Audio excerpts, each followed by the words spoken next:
আসসালামু আলাইকুম রাহমাতুল্লাহ। প্রিয় দর্শক, দূর থেকে মাত্র একবার পড়ুন, পাগলের মতো ভালোবাসবে, আপনার জন্য বাধ্য হয়ে যাবে, আপনাকে ছাড়া সে এক সেকেন্ডও থাকতে পারবে না। হ্যাঁ প্রিয় দর্শক, কি জিনিসটা একবার পড়বেন সেটা আপনাদের সাথে বলতেছি।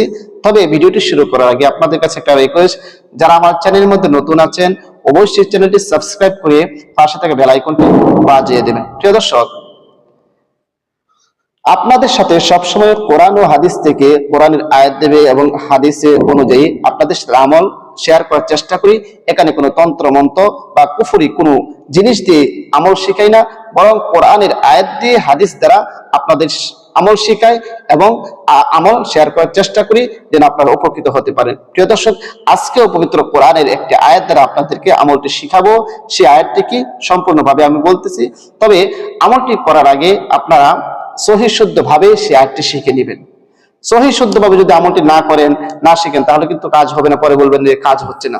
অবশ্যই সহি শুদ্ধ ভাবে আপনি আমলটি করবেন এবং আয়াতটা পড়বেন, অবশ্যই ফলাফল পাবেন। প্রিয় দর্শক, এই আমলটি যদি আপনি করতে পারেন, যার জন্য করবেন সে আপনার পাগল হয়ে যাবে ইনশাআল্লাহ, যেখানেই থাকুক। সহিশুদ্ধভাবে করতে হবে। এই আমলটি সর্বপ্রথম কিভাবে করবেন? 3 বার ইস্তিগফার পাঠ করবেন।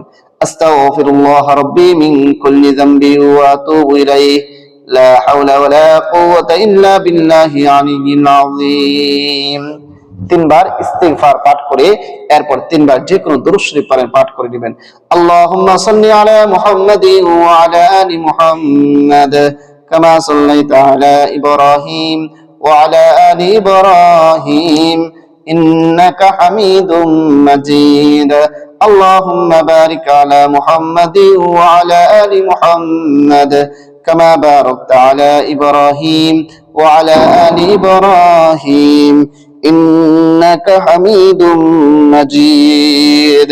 এরকম ভাবে 3 বার ইস্তিগফার এবং 3 বার দুরূদ শরীফ যখন পড়া শেষ হয়ে যাবে, এরপর আপনি পড়বেন وَأَلْقَيْتُ عَلَيْكَ مَحَبَّةً مِّنِّي। মাত্র একবারই পড়বেন। একবার পড়া যখন শেষ হয়ে যাবে, আবারও শেষে যে কোনো দুরূদ শরীফ পড়েন, 3 বার পড়ে নেবেন সাল্লাল্লাহু আলাইহি ওয়াসাল্লাম সাল্লাল্লাহু আলাইহি ওয়াসাল্লাম সাল্লাল্লাহু আলাইহি ওয়াসাল্লাম। এরপরে আসেন, আপনি যার জন্য আপনি আমলটি করবেন, অবশ্যই আমলটি করার সময়, আয়াতটি পড়ার সময় তার নামটি আপনি মনে মনে নেবেন। আপনি যদি এভাবে আমল করতে পারেন, আপনি যদি ধারাবাহিকভাবে একের পর এক এভাবে আমল করতে পারেন, ইনশাআল্লাহ 7 দিন, 21 দিন, 40 দিন এভাবে যদি আপনি আমলটি করতে পারেন, এর ভিতরেই ইনশাআল্লাহ ফলাফল পেয়ে যাবেন। যার জন্য করবেন সে পাগল হয়ে যাবে, আপনার জন্য দিশেহারা হয়ে যাবে, আপনার কাছে ছুটে আসতে চটপট করবে। এত কার্যকরী পাওয়ারফুলি আমলটি নিজেরা শিখে রাখবেন আর ভিডিওটা বেশি করে শেয়ার করে দিবেন, যেন প্রত্যেকজনে তার প্রিয় মানুষকে বাধ্য করতে পারে, পছন্দের মানুষকে কাছে ফিরে আনতে পারে। অবশ্যই কোনো অবৈধ খারাপ কাজের মধ্যে কখনো ব্যবহার করবেন না। সবাইকে অসংখ্য ধন্যবাদ। আসসালামু আলাইকুম ওয়া রাহমাতুল্লাহ।